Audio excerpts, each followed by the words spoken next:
Maharashtra police दलाच्या शौर्य, कर्तव्यनिष्ठ आणि जनसेवेचा गौरव करणारा महाराष्ट्र पोलीस वर्धापन दिन काल दिनांक 2 जानेवारी 2026 रोजी पोलीस परेड मैदानामध्ये कोळेगाव येथे उत्साहात साजरा करण्यात आला.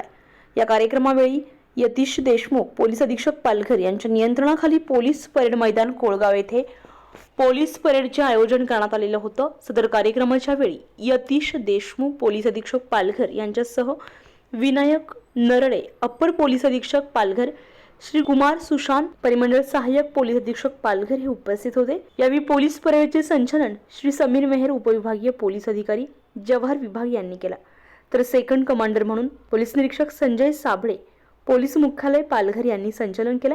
या परेडमध्ये पोलीस मुख्यालयातील तसेच विविध पोलीस ठाण्यांमधील पोलीस अधिकारी आणि अंमलदार यांनी उत्स्फूर्त सहभाग घेतला होता. नमूदवेळी पालघर पोलीस दलातील अधिकारी आणि अंमलदार तसेच नागरिक हे मोठ्या संख्येने उपस्थित होते. या कार्यक्रमावेळी पोलीस अधीक्षक पालघर यतीश देशमुख यांनी आपलं मनोगत व्यक्त करताना पालघर पोलीस दल सदैव नागरिकांच्या सेवेसाठी तत्पर असून समाजामध्ये शांतता, सुरक्षितता आणि विश्वास निर्माण करण्यासाठी कटिबद्ध असल्याचं नमूद केलंय. सायबर गुन्हे, महिला आणि बालक सुरक्षा, वाहतूक शिस्त तसेच जनजागृती अभियानांबाबत उपस्थितांना मार्गदर्शन करण्यात आले.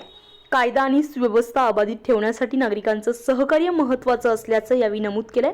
तसेच विनायक नरळे, अप्पर पोलीस अधीक्षक पालघर यांनी पालघर पोलीस दलाने केलेल्या कामगिरीचा आढावा उपस्थितांसमोर सादर केलाय. हा कार्यक्रम पालघरचे पोलीस अधीक्षक यतीश देशमुख, अप्पर पोलीस अधीक्षक विनायक नरळे यांच्या मार्गदर्शनाखाली यशस्वीरित्या पार पडलाय.